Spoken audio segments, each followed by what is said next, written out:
10 मई 2025 UP के Ballia police station में एक 55 ईयर ओल्ड लेडी माया देवी आती है और घबराई हुई आवाज में कहती है कि उसके पति देवेंद्र कुमार कल से ही गायब है। वो बिहार के बक्सर गए हुए थे अपनी बेटी को रिसीव करने के लिए, लेकिन ना ही तो वो बक्सर पहुंचे और ना ही वो वापस लौट कर घर आए। अब पुलिस वालों को लगा क्योंकि देवेंद्र जी BRO यानी बॉर्डर रोड ऑर्गेनाइजेशन में काम करते हैं, तो हो सकता है इन सब के पीछे का रीजन इंडिया पाकिस्तान के कॉन्फ्लिक्ट से जुड़ा होगा। लेकिन ठीक उसी दिन माया की लोकेशन से 38 किलोमीटर दूर खरीद गांव से ये इन्फॉर्मेशन आती है कि यहाँ कुछ इंसान के टुकड़े मिले हैं।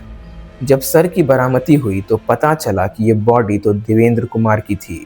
अब इससे ठीक एक दिन पहले यानी 9 मई को माया और 3 और लोग मिलकर उसी जगह पर जाते हैं जहां देवेंद्र जी की बॉडी मिली थी, अपने हाथ में ढेर सारे प्लास्टिक के बैग्स लेकर। और अब आप ये समझ ही चुके होंगे कि उन प्लास्टिक के बैग्स में क्या होगा। इस केस का मुजरिम भले ही एक दिन में पकड़ा गया हो, लेकिन इस केस के पीछे की थिंकिंग, मोटिव और साइकोलॉजी जानकर आप भी हैरान हो जाओगे। 10 मई यूपी का खरीद गांव, शाम के 4 बज रहे थे।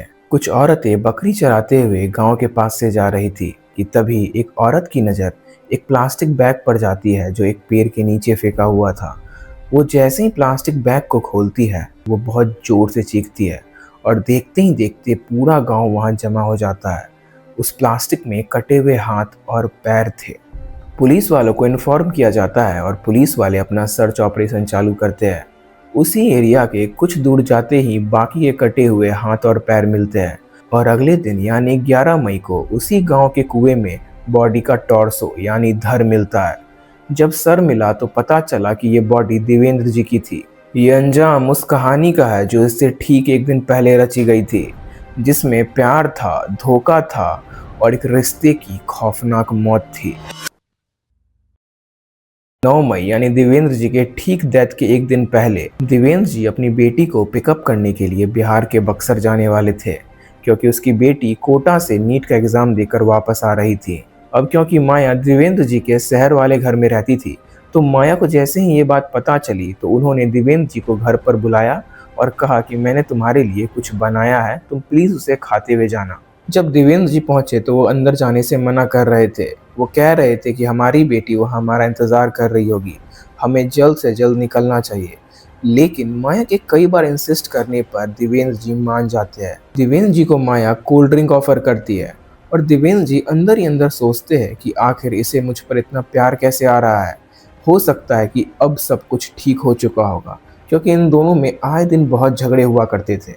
भोले भाले देवेंद्र जी बिना कुछ सोचे समझे वो कोल्ड ड्रिंक पी जाते हैं, लेकिन माया ने उस कोल्ड ड्रिंक में नशे की गोली मिलाई हुई थी। जैसे ही देवेंद्र जी उस कोल्ड ड्रिंक को पीते हैं, वो बेहोश हो जाते हैं और तभी उस घर से छुपे हुए 3 शख्स निकलते हैं, सतीश यादव, अनिल यादव और मिथिलेश यादव। वो देवेंद्र जी को लेटाते हैं और चॉपर कटिंग मशीन से देवेंद्र जी के बॉडी के टोटल 6 टुकड़े करते हैं।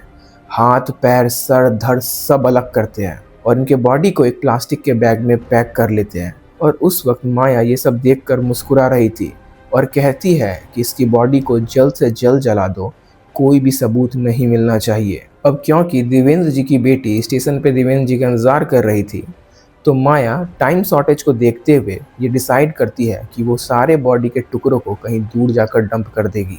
और वो लोग डिसाइड करते हैं कि उसकी लोकेशन यानी बहादुरपुर से ठीक 38 किलोमीटर दूर खरीद गांव में जाकर वो ये सारे टुकड़ों को इधर उधर फेंक देंगे।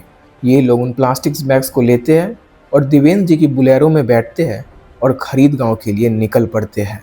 रास्ते में ही घाघरा नदी पड़ती है, तो माया ने वहाँ रुककर ये सोचा कि यदि वो ये सर को घाघरा नदी में फेंक देगी तो ये सर बहकर कहीं दूर चला जाएगा, और यदि कल को बॉडी मिल भी गई तो ये पता ही नहीं चलेगा कि ये बॉडी देवेंद्र जी की थी। इसीलिए माया उस सर को उस नदी में डाल देती है और खरीद गांव के लिए निकल जाती है। वो वहाँ जाते ही पेड़ के आसपास कटे हुए हाथ और पैर को फेंकती है और उनके धड़ को जाकर गांव के कुएं में फेंक देती है।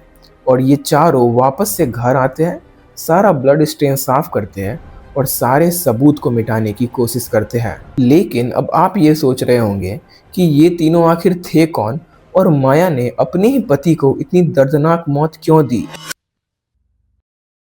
आज से ठीक 28 साल पहले देवेंद्र जी की शादी माया देवी से होती है और इनके 4 बच्चे होते हैं।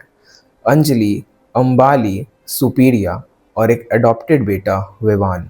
देवेंद्र जी बीआरओ यानी बॉर्डर रोड ऑर्गेनाइजेशन में काम करते थे, तो इसी कारण वो घर पर नहीं रुकते थे और देवेंद्र जी के 2 घर थे, एक शहर बलिया में और एक गांव हरिपुर में। माया शहर वाले घर पर ही रहा करती थी और क्योंकि घर पर उनके बच्चे भी नहीं रहते थे, तो माया को बहुत अकेलापन फील होता था। और तभी उसके ज़िंदगी में आता है अनिल यादव। अनिल यादव ट्रक ड्राइविंग का काम किया करता था। जब माया सिर्फ 45 साल की थी और अनिल सिर्फ 15 साल का था, तो उसी समय इन दोनों की दोस्ती हुई थी और 2021 के आते-आते तक ये दोस्ती प्यार में बदल जाती है। इन दोनों के बीच में इमोशनली और फिजिकल रिलेशन बनने स्टार्ट हो गए थे और उस टाइम तक माया 52 इयर्स की और अनिल अप्रॉक्स 22 इयर्स का हो चुका था। माया ना ही तो अपने पति से मतलब रखा करती थी और ना ही अपने बच्चों से मतलब रखा करती थी। लेकिन 2023 में देवेंद्र जी रिटायरमेंट ले लेते हैं और अपने गांव वाले घर यानी हरिपुर में शिफ्ट हो जाते हैं अपनी फैमिली वालों के साथ रहने के लिए। देवेंद्र जी माया को कई बार कहा करते थे कि वो उसके साथ आकर गांव में शिफ्ट हो जाए, लेकिन वो हर बार मना कर देती थी। पहले तो देवेंद्र जी ने कुछ खास समझा नहीं कि ये क्यों मना कर रही है। वो ये सोचते रह गए क्योंकि शहर में फैसिलिटीज़ ज़्यादा है, इसीलिए वो वहाँ रहना प्रेफर करती है। लेकिन बात तो कुछ और ही थी। अनिल और माया साथ में कई बार बाइक पर और मार्केट में घूमा करते थे और आस पड़ोस के लोगों ने देवेंद्र जी को ये बात कही भी थी और एक दिन तो देवेंद्र जी ने अनिल और माया को साथ में पकड़ भी लिया था। उस दिन अनिल ने माया को बहुत डांटा और इवन मारा तक था और माया से कहा कि वो तुम्हारे बेटे का उम्र का है और इतनी उम्र के तो तुम्हारे बेटे हैं, तुम्हें तो शर्म आनी चाहिए। लेकिन माया को कोई भी फर्क नहीं पड़ रहा था। एक दिन माया अपने बॉडी के वो चोट दिखा रही थी अनिल को जो देवेंद्र जी ने दिए थे। अनिल को ये सब देखकर बहुत गुस्सा आता है और उसका खून खौल उठता है और उसी दिन वो दोनों डिसाइड करते हैं कि वो दोनों मिलकर देवेंद्र जी को रास्ते से ही हटा देंगे। ये दोनों मिलकर प्लान करते हैं कि वो दोनों देवेंद्र जी को मार देंगे और इसमें उसके 2 और लोग साथ देंगे, मिथिलेश यादव और सतीश यादव, जो अनिल यादव का दोस्त था और ये लोग साथ में ट्रक ड्राइविंग का काम किया करते थे। और डेट चूज की जाती है 9 मई, क्योंकि इसी दिन देवेंद्र जी की बेटी सुपीरिया कोटा से आई थी और वो बक्सर जाने वाले थे।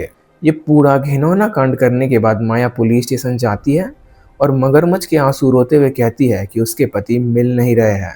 अब एक तरीके से माया का प्लान काम कर रहा था, क्योंकि वो जिस तरीके से एक्ट कर रही थी तो उस पर कोई शक आ ही नहीं रहा था कि आखिरकार एक पत्नी अपने पति को इस तरीके से क्यों मारेगी। लेकिन सुपीरिया जो उनकी बेटी थी, उसको ये शक होने लगा था कि उसकी माँ बस दिखावा कर रही है। वो कहीं ना कहीं अंदर से बहुत खुश है और उसे अनिल वाली बात भी पता चल चुकी थी। सुपीरिया अपनी बड़ी बहन को कॉल कर कर सारी बातें बताती है और उसकी बड़ी बहन कहती है कि तुम छुपते छुपाते पुलिस स्टेशन जाओ और सारी बातें बता दो। सुपीरिया पुलिस स्टेशन जाती है और सारी बातें पुलिस वालों को बता देती है। पुलिस वाले आसपास के सारे सीसीटीवीज़ को चेक करते हैं और एक सीसीटीवी में ये दिखता है कि देवेंद्र जी पहले माया के शहर वाले घर आए हुए थे, उसके बाद वो वहाँ से निकले ही नहीं। माया को तुरंत क्वेश्चनिंग के लिए बुलाया जाता है और उससे ये पूछा जाता है कि क्या देवेंद्र जी तुमसे मिलने आए थे, और वो ना करती है और यहीं पर माया का झूठ पकड़ा जाता है। देवेंद्र जी उसके घर आए थे लेकिन उसके बाद वो वहाँ से निकले ही नहीं। पुलिस वाले इन तीनों को अरेस्ट करते हैं और अनिल यादव यूपी छोड़कर बिहार भाग रहा था, तभी उसका इनकाउंटर कर दिया जाता है। So that is for the today. Stay safe. Thank you.